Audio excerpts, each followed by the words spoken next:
But first, the American war against ISIS was driven initially by the militants' attack on the Yazidi religious minority of Iraq.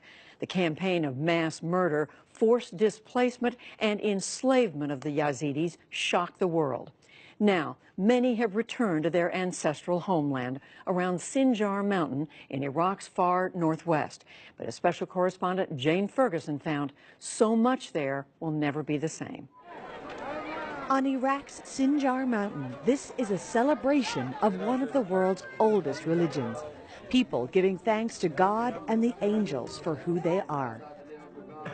Among the graves of their ancestors, families meet here for one of the greatest festivals of the year in the Yazidi religion, a time to celebrate their identity as a people. It's called the Eid al-Jama festival, or the Feast of the Assembly. The community invited us to join them in their celebrations. It's normally a time of spiritual rebirth for the Yazidi people, and right now, rebirth is something they desperately need. The men are not here because they are happy. They are here to pray and ask God for the return of their wives and daughters. When ISIS gunmen swept across Iraq in 2014, they came here to this peaceful rural community, declaring the Yazidi people infidels for their ancient religious practices. They took away thousands of women and girls as sex slaves, and they slaughtered many of the men. The road back to Sinjar is an emotional journey for Adiba Qasim. Her homeland is a broken, scarred place, haunted by memories of what the United Nations determined was a genocide. She is a local journalist and brought us here. When ISIS arrived into her village, Khanasor, the extremists showed no mercy. Adiba grew up on this street, surrounded by her extended family. When they got word ISIS was coming, her aunts and uncles decided to stay. Despite rumors of ISIS brutality, they could not imagine the stories were true. They never thought anything so terrible would happen to them. Adiba's parents, alongside her and her siblings, played it safe and drove away, she says, just 15 minutes before the Islamic State fighters came down here. Do you ever think about what would have happened if you'd stayed? My father. The other people who stayed, they all have been killed. Their bodies are in the mass graves. Yeah, so we were lucky. Around 70 members of her wider family are still missing, she tells us. Some were young women sold as sex slaves. The men were probably killed. Her half-brother has come back here now with his family. When Adiba brings us for a visit, it's a rare moment of joy for them.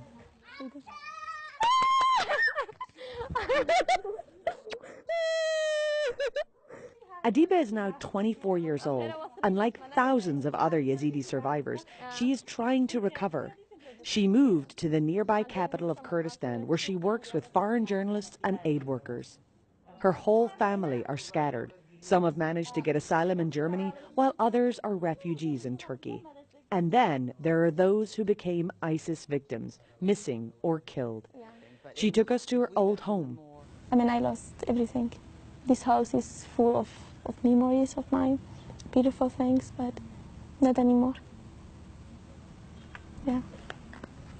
You don't want to go inside? No, never. Do you think you'll ever go back to this house? No, I don't think so. Helping other Yazidi women and girls is now part of Adiba's recovery. She took us to visit one such family she met through her work with charities, providing psychological support for victims. They are one of the only Yazidi families to return to Hardan village, and now they're trying to move on with their lives. Zahida was just 17 when the militants came. They took her to Mosul as a sex slave for a year before she managed to escape. Her mother, Ramzia, was held as a house slave, cooking and cleaning for an ISIS family, until finally being freed just a few days ago. We have changed their names and hidden their identities because other family members are still being held by ISIS. Ramzia watched as 9 of her children were taken from her. The girls sold as sex slaves, the boys sent to militant training camps, never returning. Then she was sold too. ISIS families wanted Yazidi old women to clean for them, but not if they came with children. They put my picture and my name on social media as a slave for sale and said I come without children. She was bought by a Saudi family in Raqqa, at the time the Islamic State's capital in neighboring Syria. I told the woman who bought me that I dreamed of going home, and she said, "You will never go home. You will die in my house." She didn't die there. Instead, as Raqqa began to fall to coalition forces, her captors contacted her family and sold her back, exchanging her freedom for $13,000. Her daughter's story is one of personal triumph. She waited in a refugee camp after escaping, while one by one her sisters also managed to buy their freedom. And after so much pain, Zahida found love. I never thought I would be happy again. When something so terrible happens to you when you are just a girl, just 17, it's very hard to forget it. In the refugee camp, life was very tough, but eventually my sisters returned, and then I met my husband in the camp. We dated for a year and fell in love. So I have experienced both great sadness and great happiness in my life. The wedding was just a month ago. She and her husband now live in the battered village.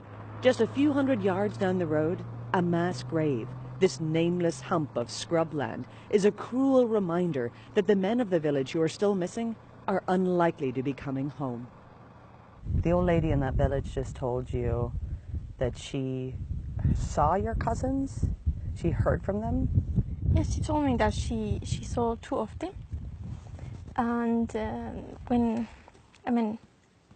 last time I saw them, they were like 12 years old. And she told me that, they were bought and sold. They were like slaves. And last time she saw them, it was last year. But then after that, she couldn't hear from them anymore. In Raqqa? Yes, Syria. They were sold? Mm. For the rest of the community, many turn to prayer to recover from the past. And celebrations like Eid al-Jama are as much about keeping their identity alive too. Since 2014, thousands of Yazidis have left Iraq as refugees. The religious practices of the Yazidi community are some of the oldest in the world. And with so many members of the community leaving the country, traditions like this are in danger of dying out.